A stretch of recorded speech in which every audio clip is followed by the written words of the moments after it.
Hello, everybody, and welcome. It is Wednesday.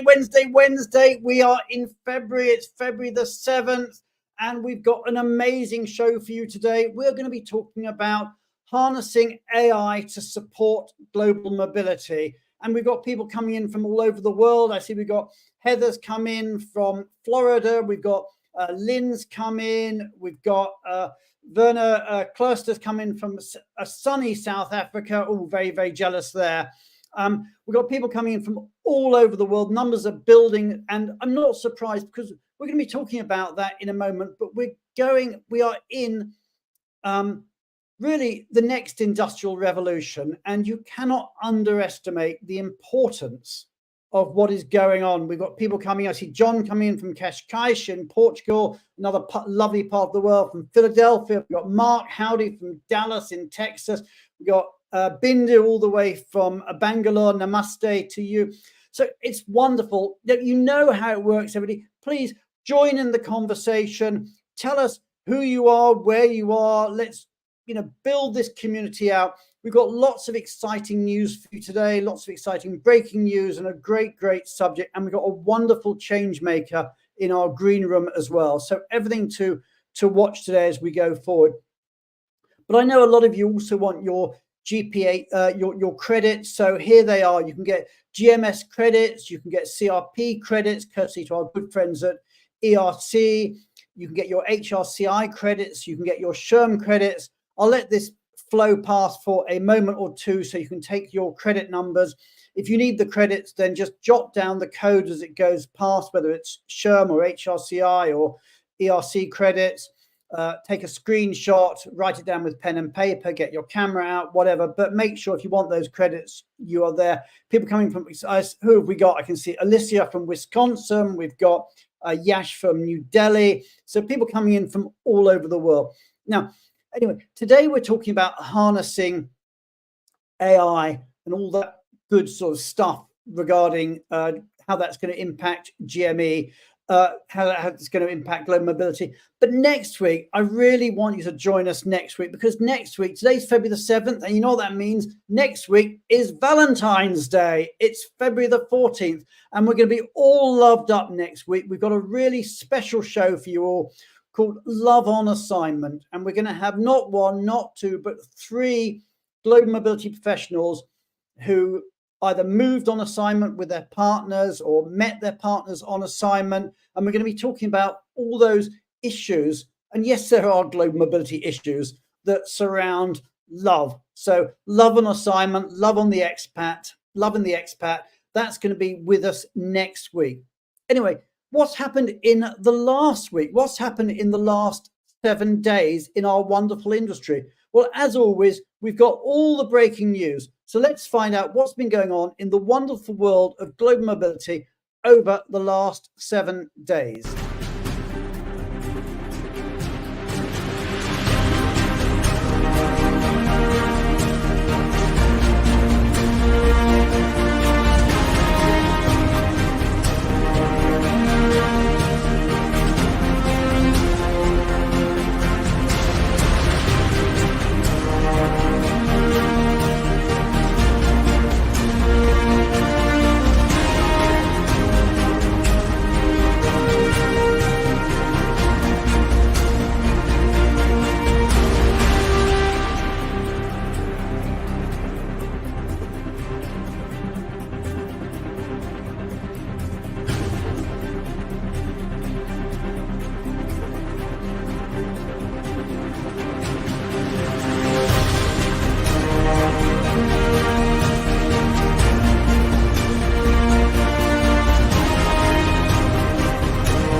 There we have it, all the latest news from around our industry over the last 7 days. Many congratulations to everyone who has moved job, to everyone who's been promoted, to all our new change makers. If you're interested in being a change maker, do reach out to us.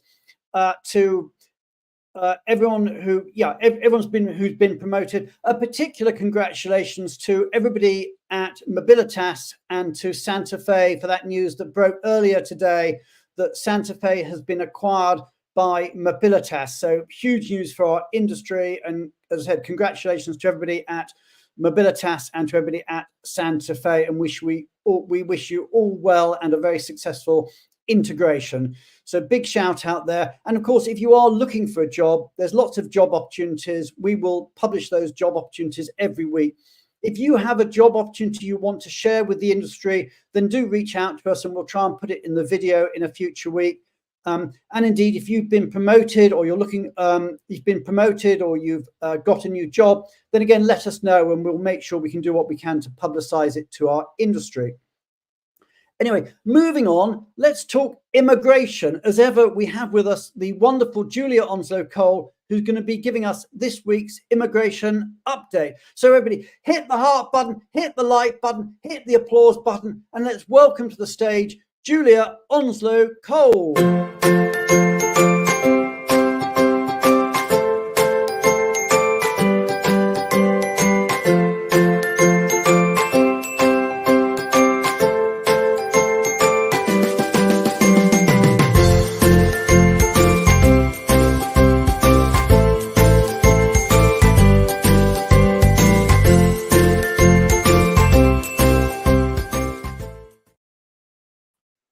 Hi, Brian. How are you doing? Very well, thank you. So I think there's a lot to talk about today, so let's get straight into it. Thank you. Sure.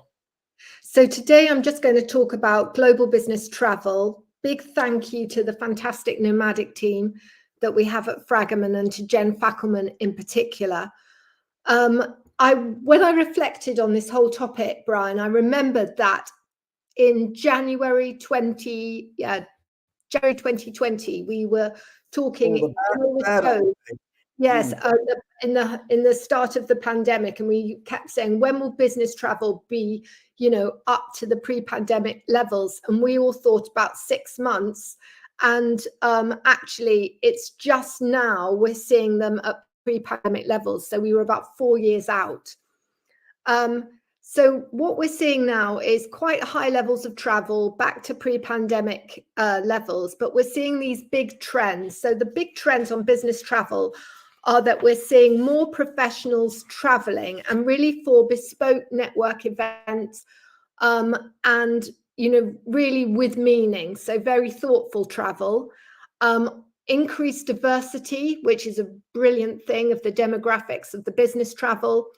Obviously, there is a concern about costs, because one of the things in the pandemic is that all companies were able to save a lot of money by cutting back on business travel. So there's a real focus on cost, a real focus on making it as an environmentally friendly as possible. So looking at carbon offsets for flights and, bio-friendly hotels. And then this growth of the pleasure trip, where you're combining holidays and business travel. So those are the themes. And I just wanted to start, I'm going to do a whiz around the world on breaking news on business travel. But I wanted to start with Europe and the Schengen area. And I think Taly might just put up a quick map here of the Schengen area. And certainly, or thanks, Taly, and certainly she's also going to very kindly put a link to a blog that we've done on this. And thank you, Anna Sophia from Fragaman, for doing this, because it is quite complicated. Basically, in the Schengen area, you've got 27 countries where there's free movement inside that area. And the big news is that Bulgaria and Romania are actually taking steps to join Schengen. So that will be good for business travel.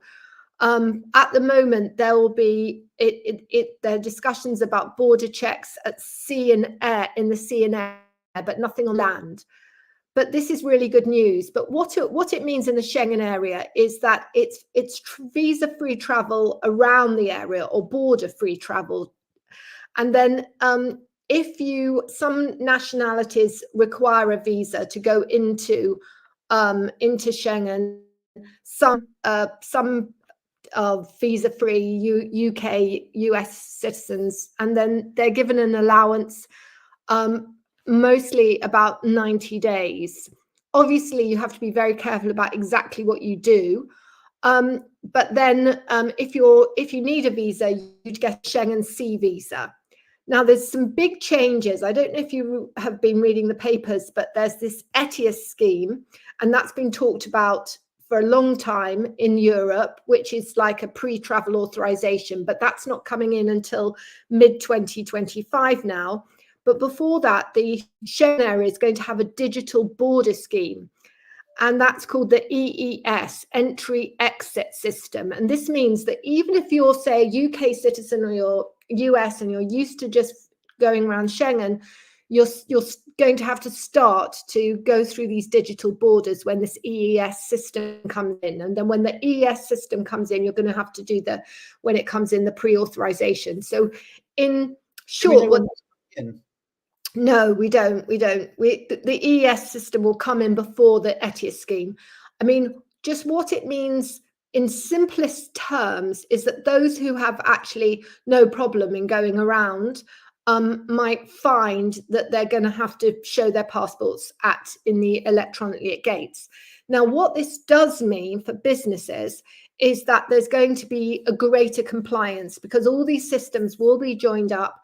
And everybody knows about the dreaded postal worker notifications and the penalties on postal worker notifications, which is a notification completely outside business travel, but is something that all businesses are grappling with.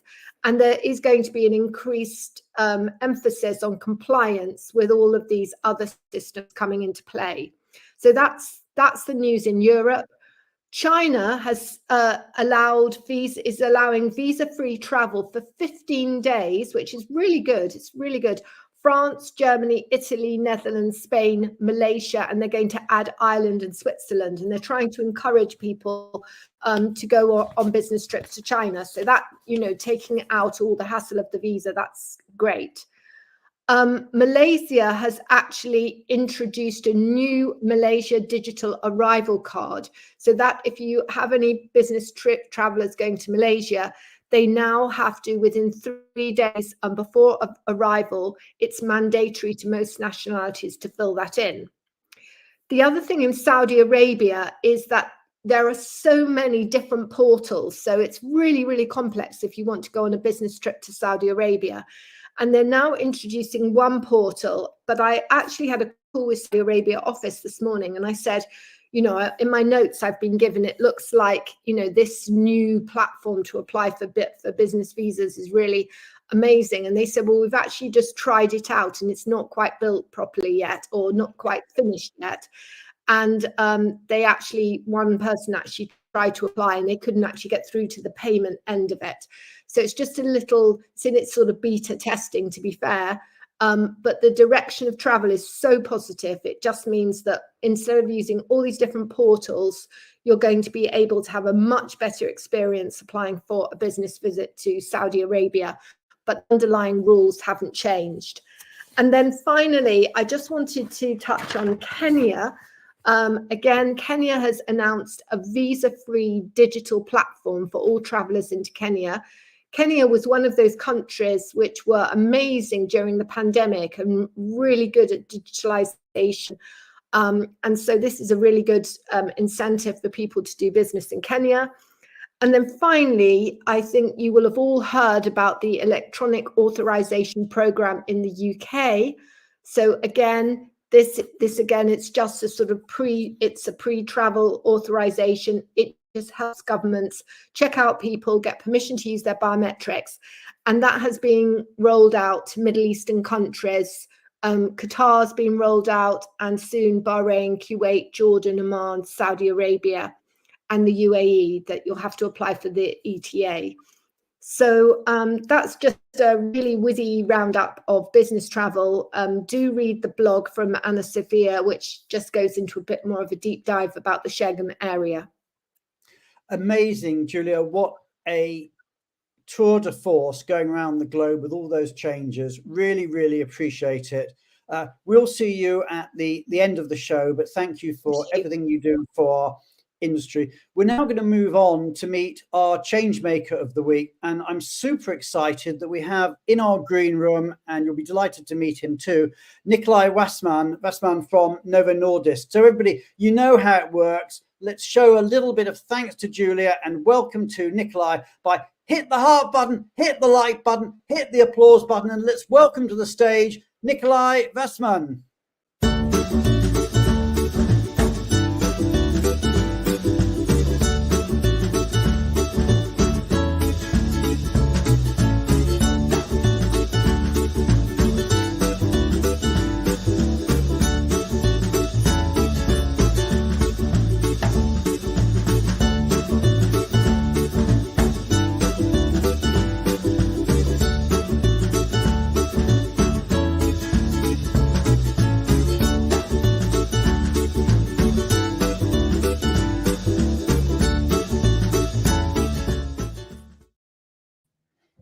Hi, Brian. Hey, Nikolai, great to see you. And you're in your offices in Copenhagen, I believe. That's very true. And thank you for having me here. It's great to be on the show. It's just great to have you here. And you were telling me earlier that there's a lot of good news in Novo Nordisk and in your program. So tell us about the good news in your company, because I think you seem to be outperforming the market. So tell us all a bit about it, a bit about what's going on in mobility at Novo Nordisk. Yeah, no, you're absolutely right. Novo Nordisk, which we are in the pharmaceutical business, we are doing extraordinarily good these years, and we just presented our results for last year, and it was a 36% growth, which is enormous compared to the average in the global average, which is below one, is at one figure. In the mobility space, we also have enormous volumes increase in our mobility program. We have 15% last year in our assignment population increase, and we expect at least the same up to plus 20% this year. So we are also employing a lot. So look out for the vacant positions that we are going to release during the year. So definitely there are opportunities in our company. Yeah, I saw there's a vacant position in our breaking news feature this week. Yeah, thank you for addressing, and more will come for sure. That's true. We need to grow both in size, but also in our infrastructure, and that's my focus and interest of us here as well. And are these jobs just in Denmark, or are they jobs around the world? All over the world. We currently have one in Denmark, one in Poland, and we are also going to increase in other locations as well. We have team members in all parts, APAC, Americas, South Americas, in the UAE, and also spread around in Europe as well. So plenty of positions. Okay, so if you're looking, or anybody that's looking, then do reach out to Nikolai and his team. So hopefully we can make two people happy there, Nikolai and whoever we manage to get hired out there, or indeed more. So anyway, Nikolai, you've got a passion for technology, which is why I know you're one of our most active change makers. Tell us a bit about your love of technology and how you can see it working in mobility. I'd be happy to. I mean, for me, it's a growing passion that has come over the years, going from into much more process oriented. But today, I'm leading the infrastructure and the mobility systems as an in-house role. And I think the really interesting things is the collaboration that we can build together with our P&O process when we're linking into our P&O or colleagues. We have a very interesting project currently on our hire process to effectivize that and have mobility as a true contributing member into our value chain internally. And speaking to our supply chain, then of course we also know downstream it's very, very important to have the system connected. And so the API development we're doing and the AI landscape and how to explore the ChatGPT in this area is so exciting times that we have here. For me, it's driving this digitalization where we can leverage the right balance between human interaction and technology support. And finding the right balance is always the challenge here, right? But that's definitely, that's my interest in here, and that's what I'm doing ahead with together with my colleagues. We're going to, I mean, it is fascinating. I know you've played around with it, but we're going to be looking a lot about in the next section about AI and how AI can impact global mobility. and we're going to be showing you some GPT stuff that we've developed. So out there in the audience, if you're interested in tech and how the world is changing, and you certainly you benefit to do so because it is so important, we've got some amazing stuff to show you in a short while. Nikolai, it's been great having you on the show. I know you're a passionate supporter of the Red Cross, and we're delighted that we can help you by making a donation on your behalf to the Red Cross. We're going to move on now because we've got such an action-packed show today, and we'll get you back towards the end of the show, Nikolai, to talk a little bit more about tech and see what your views are, having seen some of the stuff we're going to be showing. But before we do, I'm going to introduce to the stage Kennedy Layton from Benivo, who's going to be telling you a little bit about what's going on with some of the latest developments with Benivo in terms of where we are out and about in the industry over the next month or so. So everybody join us by hitting the heart button, hit the like button, hit the applause button. Let's say a big, big thank you to Nikolai for being such an amazing guest on the show and an amazing mobility leader in our industry. And welcome to the stage, the wonderful Kennedy Layton. So let's move on.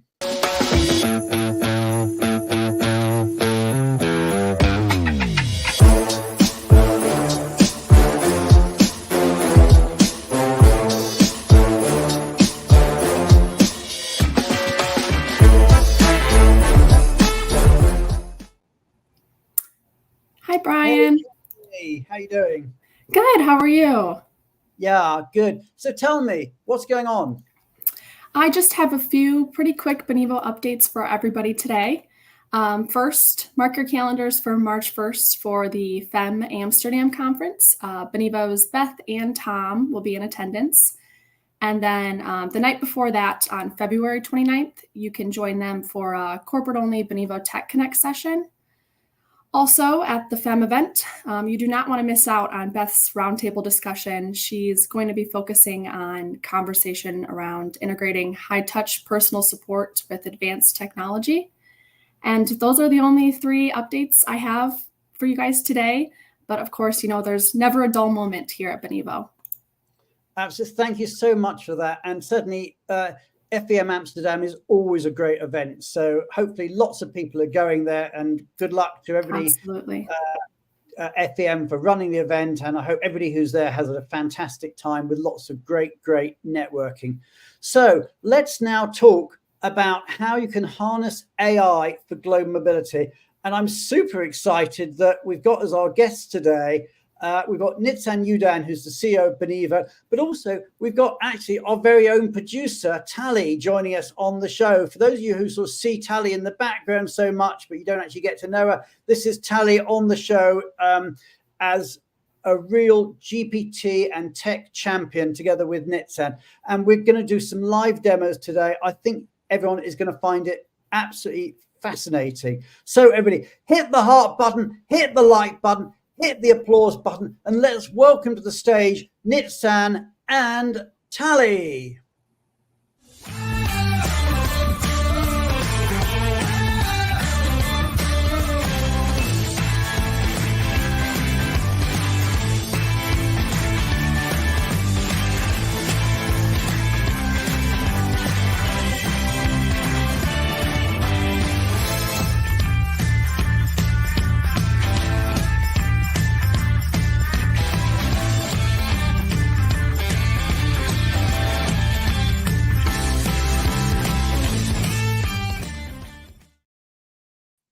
Hello, Brian. Hey, welcome to the other side of the camera, Taly. And welcome as So exciting. Nitzan. Nitzan, I think you're on mute. I'm just advising you. I need you to come off mute there. So we're going to be talking about AI and all things there. But I want to ask the audience before we get started, how do you feel about AI? Are you excited about it? Are you nervous? Are you depressed? So I'll leave that whilst we're chatting. Just tell us what you think in the LinkedIn bar on YouTube. Just tell us how you feel about what's going on with it. So Nitzan, I'm going to start with you. I know I described it as a new industrial revolution. To tell us Tell us about it. Tell us what's going on. Let's get onto the high picture, and then we'll deep dive into the specifics. Sure. Thanks, Brian. And hi, everyone. Good to be back here on the show. Exactly as you said, the AI revolution that has started a year and 3 months ago is as transformative as the industrial revolution or the introduction of the internet. It's huge. It's not AI as we've all heard about for the last 50 years. It's the next generation of AI. But before we deep dive into AI, let's just maybe define a few acronyms, right? What is AI? It stands for artificial intelligence. And in this meaning, it's the use of machine learning in order to achieve outcomes through a conversation from technology by using lines of code. What is transformed that is an introduction of a concept called LLM, large language model, that under the LLM will build a few solutions such as ChatGPT. GPT is the generative pre-trained transformer, as well as other solutions like Bard by Google and others. But in short, to summarize that, the world has changed. It's changed when the introduction of ChatGPT at the end of November last, 14 months ago. And we all need to change if we want to stay above the competition and if we want to lead the change that is coming to our lives. It's amazing, isn't it, that you can sort of almost date an industrial revolution to a specific date. But we know it was November 2022, and that was pretty much it. So the revolution started in, then 14 months ago, and it really is a revolution. By the way, in answer to that poll, we asked the question, how do you feel about AI? We asked that poll, and in terms of the responses we got when we ran that on LinkedIn, 83% of you said you were really excited, 15% said you were nervous, and 2% said that you hate change. I feel sorry for the 2% because change is inevitable. As the old joke goes, change is inevitable, except from a vending machine, which probably doesn't translate. But moving on. I mean, the other question I'd ask is, and I'm going to ask the audience this as well, is how many times do you use ChatGPT? Let's just understand what the take-up is. So out in the audience world, how many times each day do you actually go on to ChatGPT or a similar search engine, a similar technology, rather than just going to, if you like, the normal go-to, which has been sort of Google or what have you, but you've gone on to ChatGPT? And the options that I'll give you are these. Either never, or most days never, occasionally, which I mean 1 to 2 times a day, regularly is 2 to 5 times, and incessantly is over 5 times a day. So Michael there says 1 time per day. Now I'd be interested in your views, Michael, but my guess is you go to Google probably quite a bit more than that per day. Taly, I mean, what about you? I mean, how often do you use ChatGPT? Yeah, I think you can definitely put me in the excited part of the previous question. And here, I can't tell you because the BenivoGPT is open on my screen the whole time. So I'm just there. I'm just doing it. I'm just there all the time. My work was completely transformed since ChatGPT arrived, and I'm just using it for everything. So we actually asked GPT how it can help us. Maybe it's time to start talking to it and see what it answered us. Because absolutely. Well, I will just. I'll get there in a minute. I do want to get into chat. Just before I do get there, and I mean, it's interesting. Out there in the audience, some people are saying they use it very regularly. Some people say never, or never on work on a work computer.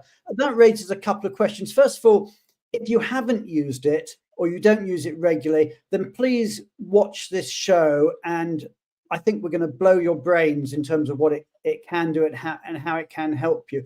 But in terms of Brian, we should actually, this answer here is something that maybe we should relate to later on. Well, that's what I want to get. That's exactly where I was going, Taly, because I want to ask the question, and maybe I'll address it to you, Nitzan, is what is the difference between ChatGPT and BenivoGPT or GPT-4 and the closed systems? Because that raises the whole question of privacy.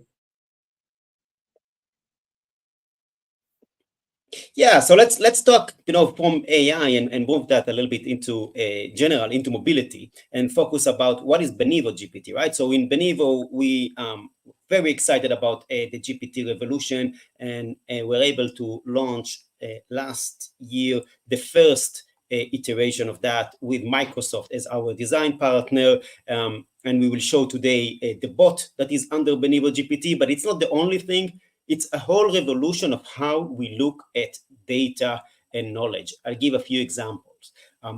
All of us, when we manage a program, we are running surveys, satisfaction surveys, and we're getting numbers.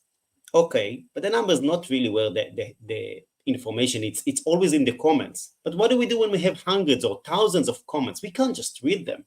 We are feeding it all into the GPT, and we can get the main takeaway. What do we need to improve in our program? How should we adjust our policy? And all of that happening within seconds. Similarly, BenivoGPT can analyze every conversation. We'll look a little bit about the future later on this show, what we are building there. Analyze every conversation that is happening in the ecosystem, allow us to identify issues before they become escalations, right? So really transforming the way we work in mobility. Today, we will start with a deep dive into the bot that we built that is called BenivoGPT. And under that bot, there are a couple of differences from ChatGPT. Both of them are using technology. The key differences are that the first one is that the BenivoGPT is an expert in mobility. We trained it in specific knowledge of mobility, as well as train it per each and every one of our clients. So every client, it is trained on their policies, on their program, on any of the FAQs. So it shows information that is not available for ChatGPT, right? Because it's private information that is available for that company. It's also trained on the tax positions and immigration positions of their own providers. So again, making it a lot more relevant than a generic ChatGPT. And finally, it's enterprise built in terms of confidential. So the information is not shared with the model of OpenAI. All the data stays and secure in the company, not shared with Microsoft, OpenAI owners, etc. So all of a sudden, you've got an assistant out there that knows all the tax knowledge in the world, or trillions of pages of tax knowledge, trillions of pages of immigration knowledge, and it knows your own policies and positions inside out, which is just, just and the most important is that it's one way. Amazing, because when you think about it, everyone in experience that mobility teams are becoming smaller, right? There are less resources, the amount of work going up, and suddenly, out of nowhere, a new team member came to our life, and that team member is not going to replace us. Your sound is just going to do all the work we don't want to do. So we become editors rather than writers. We'll never look at a blank page anymore. We'll look at a few examples in a second. We start from something and we just edit it or improve it, and it's a team member that never sleeps and never need to go on holiday and never ask for a salary increase. So a phenomenal team member that is always there to help us and give us superpowers. Okay, so let's move on. I think sort of just a couple of points pulling out from that, and you touched on it, Nitzan, is that anything you get with a GPT, you must always assume that what you've got is a really good assistant. It's not doing your job, it is helping you do your job. And the importance there is it will do stuff for you, but it is also up to you to make sure to check it before you send it out and to make sure you can rely on it. In the same way that if you had a really good assistant, they would prepare a document for you, but you would still review it. The phrase we use at Benivo is you should never have to draft another email again all you ever have to do is edit an email that is drafted for you. I think we need to actually start looking at it. And we're going to throw this open to the audience as well, to ask any question they want. So Taly, do you want to share your screen? And let's meet BenivoGPT. So this is the Benivo platform, as I think most of the viewers already know it.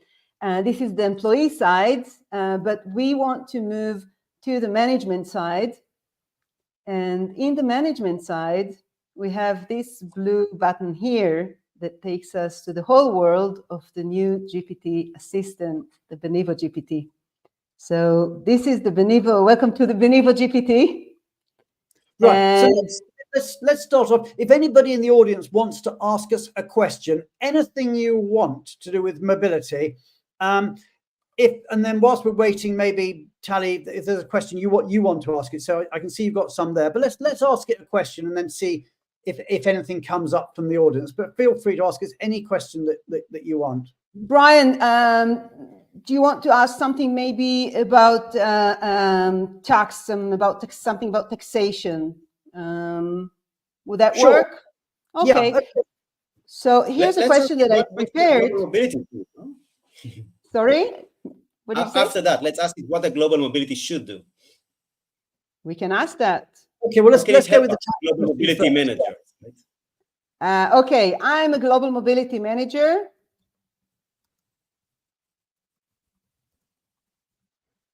How can I get your help in my daily work? Okay, so what we're doing now is we're actually asking GPT how GPT can help us in our job.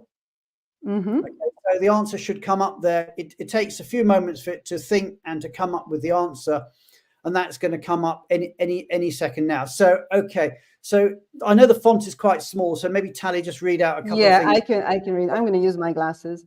As a global mobility manager, you can leverage my capabilities as BenivoGPT. So I'm amazed that it has an awareness of itself. So it's talking about itself, my capabilities as BenivoGPT, to streamline and enhance various aspects of your daily responsibilities.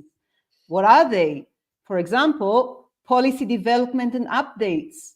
So, of course, BenivoGPT can help you stay informed about the latest trends in global mobility. Relocation assistance, so draft communications for employees about the relocation benefits, answer questions, create checklists, cost management, creating cost estimates for different relocation scenarios. We do have our tool, but actually I was using BenivoGPT to understand the tool. So when we get the cost estimation with the Benivo tool, we talked about it and we'll probably come back to it in future shows. But I had questions. So instead of going back to our tax advisor, I was consolidating first with BenivoGPT and checking to understand just the basic lingo. Vendor coordination, draft RFPs, communication templates, cultural training materials. So that's really a nice question that we can ask later about cultural things that may be appropriate or not appropriate. It knows everything. Okay, well, let's go specific. I think we were talking earlier about maybe a question about German tax. Is there one there you wanted to? Okay. Yeah. So what I was thinking of asking is, I have an employee that is moving from Germany to Japan for 2 years. So he's a software engineer. He has German citizenship. And I want to know what would be the tax implications of this kind of move and how will his income be taxed. So I'm getting an answer. When your employee, a German citizen, considers relocation to Japan for 2 years assignment, there are several tax implications, and it starts giving me the implications. Now, that's fantastic, Brian, but I think that's a bit like Google. So I could well actually, yeah. I mean, what it is probably ask that. I could ask that. It's already one level above Google, because what Google or other search engines do is they don't actually tell you the answer. What they do is they just give you thousands of pages, and then you click on the pages and you look, and if you can see if you can find the answer.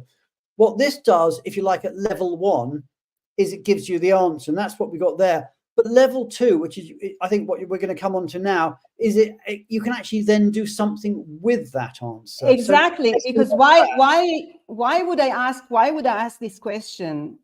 Maybe just to know, but in most cases, it's because I am sending an employee there, and now what I have to do is I have to take all this information and turn it into an email, right? But Nitzan promised me that I'm not going to have to write any email anymore, just edit. So why write this email if I can just ask BenivoGPT to write it for me? So you've said there, can you draft an email? I asked it to draft an email that will explain these implications to my employee who is in this situation. By the way, notice that I'm talking to it. So we have a conversation. I wrote these implications, my employee that is in this situation. So BenivoGPT already knows what I'm talking about because that was the previous question. So we're continuing our conversation. If you're thinking of Google, it's always a new search. But here it's a continuing conversation, and it understands. So I can also personalize this, and we'll see that in a minute. But it already wrote the letter, and the subject is understanding your tax implications for the upcoming assignment in Japan.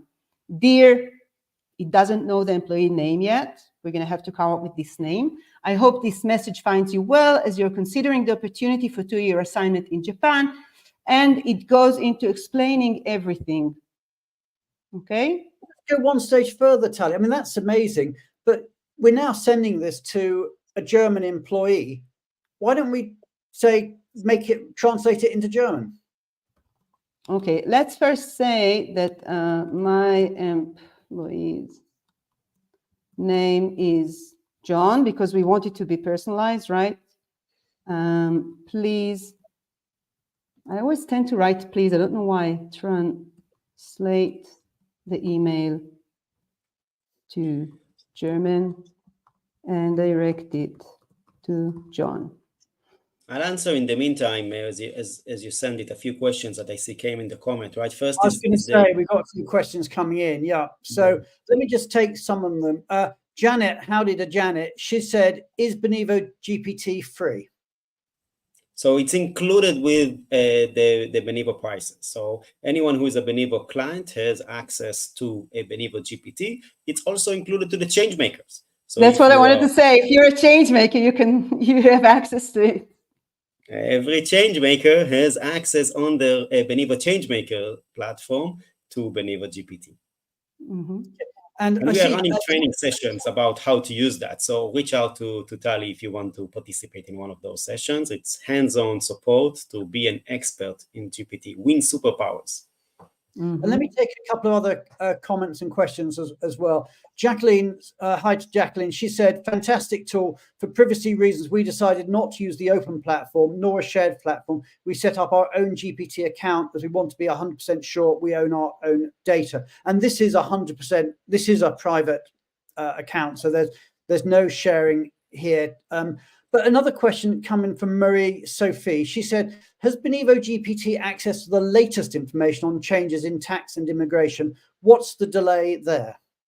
So because we're training it on for every client on the data that comes from their tax and immigration provider, we keep it as up to date as their providers provide those information, right? So that makes sure it's up to date. Okay, and let's ask, we've actually had one question here, but I'd like to take others as well. If you've got questions you want to ask. So Daniel Heyman has asked this question. He said, what nationalities are not eligible for an Israeli work permit? Yeah, I'm waiting for it to finish because, as you can see, it's working hard on translating, still working on translating to German. It's quite an extensive email to translate, and it's doing a really good work, I think. I mean, my German goes up to deliver John, but it's definitely translating the whole thing, and we'd have to wait for it to finish writing before we can direct. Oh, here it is. So now, yeah.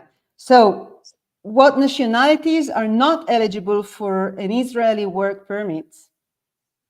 Let's see. And there's another question in the meantime. There's a couple of questions from Michael Cadden says, ChatGPT cannot update itself. It still takes people. Is that correct, Nitzan? No. So again, we're talking today about BenivoGPT. So yes, it can update, and generally, if you look at the GPT today, they are connected to the internet, and you get all the information live from the internet. So of course, depends on the version you use, but that capability is available. And we have an answer. As of my last update, Israel does not have a general policy that outright excludes nationals of specific countries from obtaining a work permit. However, the eligibility for an Israeli work permit is subject to various regulations and can be influenced by factors such as diplomatic relations, security considerations, and reciprocal agreement. And I think this is a correct answer. And I think you can then, if you wanted to, you can probably drill down, ask it for further questions and ask it to specify maybe into relation to certain locations or what have you. So what about other questions? Are there other questions out there? Maybe Taly, I know we could talk maybe about relocating with pets. Is that an example? Let's go something completely away from tax, a completely different area. Yeah. How about and here it's just I'm gonna with this one I wanna show how we can go from the very general to the more specific. So at the moment I asked for something. I mean, it's funny because to me that's really like the basic. But if we're thinking a few months backwards, this is pretty crazy. So I just asked it to draft an email to an employee introducing pet support as part of the corporate global relocation program. I don't know who the employee is, and I don't have anything about my name or and it does have the policy. So it's writing the email, subject, exciting news, introducing pet support in our global relocation program. Dear employee name, we're going to have to enter that. I hope this email finds you well. As part of our ongoing commitment to making a relocation experience as smooth and comfortable as possible, we are thrilled to announce the latest enhancement to our global relocation program pet support services, and it goes into explaining pre-relocation counseling, travel coordination, health and documentation, quarantine management, settling in assistance. So all the details that can go into this. And now I want to challenge it and take it to the next step. So I'm telling Chat, the BenivoGPT, that my employee's name is John Smith, and he has a dog named Fluffy and a cat named Mitz. Both will come with him on his assignment. Fine. But so now it can just pull in the names and put it into the email, but that's not that interesting. What would be really interesting is if we now ask it to write it in different ways. So how about we rewrite this email in a very fun, friendly, and personal way? So let's see. Oh, what happened? So this is interesting. So what this is doing is this is taking the base information and converting it into a different style. So we can do that. We can show it in different styles. You know, it might be that I know that you can move it style sign in again or another. I think you've been logged out there. We'll log back in a second. But whilst we're doing that, I'll just take other questions here, and maybe I'll focus in on you, Nitzan. The question is, what's the difference between GPT and Google Bard? They seem to do the same. Yes, there's lots of similarities between them, and both of them are technologies that leveraging the LLM, the large language models. So not huge differences. Of course, depends on which tools your company will also use will impact that, right? So Microsoft is getting further and further embedded with the ChatGPT, with the Copilot model, so it comes into those tools, right? And if you are using the Google Suite tools, then you're gonna end up probably leveraging more from how those AI integrated into your daily tools. I would say those are the main. There are, of course, some other differences, but on high level, those are the main differences. Okay. And somebody else has asked, how does, I think it's Roma has asked, how does Benivo stay up to date on local labor laws? And does the ChatGPT provide clarity on them? And maybe ask us a question on local labor laws. Ask us a although we are looking here at the one that is trained on generally, right? Not a company specific. So it does not have the up-to-date information that we train it when we train it for a specific client, which include their tax and immigration provider, and that's what also bring those local labor law updates. And of course, as always, important to remember that there is a disclaimer. We are using this as a tool that gives us superpower, but it doesn't replace the need to get legal advice, to get the proper advice before we make decision. Just like, if we had a very knowledgeable team member, we will still probably get the sign of our legal provider before making any labor law decisions. Yeah, the way I look, Brian, I know you're really excited about the next topic we're going to talk about, but so I just wanted to quickly show that how different it is this time when I asked it to write it in a friendly way. And so it's all full of emojis, and it has Fluffy and Mitz are going on adventure. I hope your favorite four-legged family friends doing possum, all these emojis. But what was really interesting for me, and I took it again another level forward. And I really challenge everyone to try these conversations with ChatGPT, with BenivoGPT, if you have the access to it. But take it to the next level, because this is fun and sweet, and I think it will go well with maybe an American audience. I know the Israelis would love this kind of friendly email, but would it be culturally appropriate to send such a friendly email to a German employee? This is something that I wanted to ask. What about the Japanese employee? So here is where chat is coming to my assistance, because if I'm a global mobility manager, I may not know all these little differences, differences in communication, in cultural sensitivities.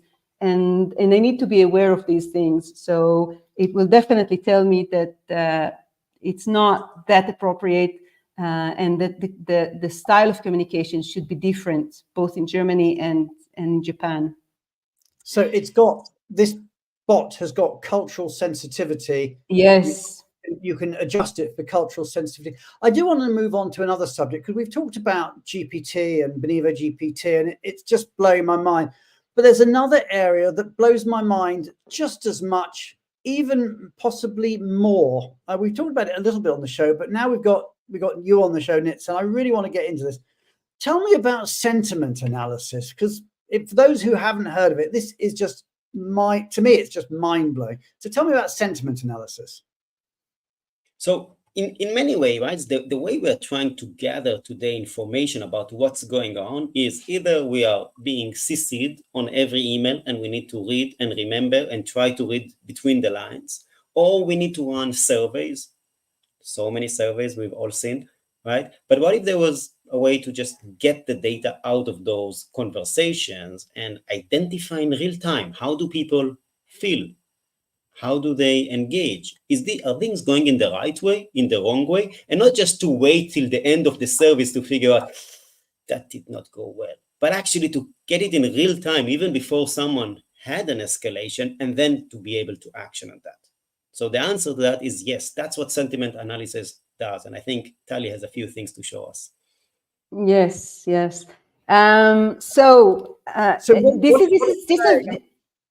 Let me just say, what it's saying is, it's not just reading the words in an email. it's reading the tone of the email. That's what sentiment analysis does. And not just email.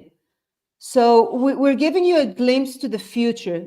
This is still beta, but it's not too far, because it's really easy for Benivo to do what we're showing here, because the whole idea of the Benivo platform is an end-to-end platform, so that everything is in the same place. So the employee, the vendor, the management team, everyone is on the same platform. All the information is there. All the communication is there. So we have messages. We have the messaging system that is already running. We have the trackers of all the everything that is happening during the relocation with all vendors is in one place. And so it's really easy to now just grab all this information, hand it to, I mean, I know it's not that easy, Nitzan, but still, just hand all this information to the GPT and to AI and to ask it to start analyzing it. And what we get in result is that the next step, when I'm getting in the morning and I'm getting my list of employees, I'm not only getting a list of names that I could just go one by one and drill into them, or I won't get just a list of emails or a list of notification. I will get a very small thing, but very crucial thing. I get these little... I was going to say, and I'm conscious we're running out of time here, but look at the far left column on that email. And if you look carefully, I don't know if we can scroll in on that, but you can see either a red grumpy face, a green happy face, or an amber neutral face. And that's what it shows. So imagine every email you get, before you read it, you know what is the tone of that email. Is that a happy email or a grumpy email? But it's not enough to just know the tone. So the tone is one thing, because now I know that I have to focus on this email. I don't like seeing these grumpy faces. But the next step, I want to know what happened. I don't want to start going through emails and messages and to try to figure out what happened there, why this employee is not happy. I want to get a quick summary.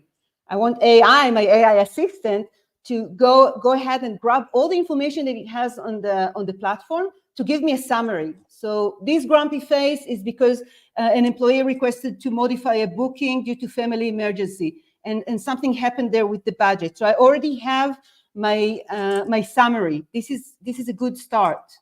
Now I want to start drilling in, but again, I don't want to. I need my assistant. I don't want to do all the thinking from scratch. So I'm also asking my AI assistant, okay, what do you suggest? What can I do? And Benivo Recommends would tell me that I have some options. I can modify the booking to a later date. I can provide updates for the revised booking. I have this suggestion of what I can do. Next thing, I can call my employee. I can check, I can talk, I can offer this solution. Again, everything within the platform. And once it's within the platform, I can have also tracking of it. So while I'm talking to my employee, AI is already summarizing what is happening. So it already gives me, I don't think you can read this, but it also already gives me a summary of what we discussed. So the employee is happy to explore options with the one-bedroom apartment. And it also helps me to now write back the email or the message back to my employee to summarize what we discussed and to come up with the solution. So all of this, I came in the morning, AI told me that something is happening. AI helped me to figure things out, gave me ideas of how I can solve this challenge, and helped me summarize it once I finished solving the problem. Okay, so this is the future. This is amazing. We're pretty much out of time. I'm going to bring Nikolai back onto the stage, Julia and Kennedy. So the team is all here. It is amazing how this is changing. I said, ChatGPT or GPT-4 is just extraordinary. The sentiment analysis is just, well, it's just mind blowing. It really is the future. The idea that a machine can read your emails before you do and tell you what you feel about them before you've even read them is just mind blowing. And this is all part of the Benivo platform. So if anybody is either a client and wants it, or is a change maker and wants to use it, then please do. If you're not a change maker, you'd like to be a change maker, then do reach out to Taly. We are back next week when we've got our Valentine's Day special, Loving the Expat. And that will be great fun, a heartwarming episode. So we really, really want you to join us. Meanwhile, all that remains is for me to say a big, big thank you to Nikolai for being our change maker of the week. And if you're looking for opportunities, do remember to reach out to Novo Nordisk. It looks like they are in hiring mode. Many thanks to Julia, as ever, for her immigration update, to Kennedy for her Benivo update, and to our special guests, Nitzan and Taly, who've been talking about how we harness AI for global mobility. I'm Brian Friedman. This has been The View from the Top. We are back next week, same time. Everybody have a great week and look forward to seeing you for Loving the Expat. Take care. Thank you. Thank you.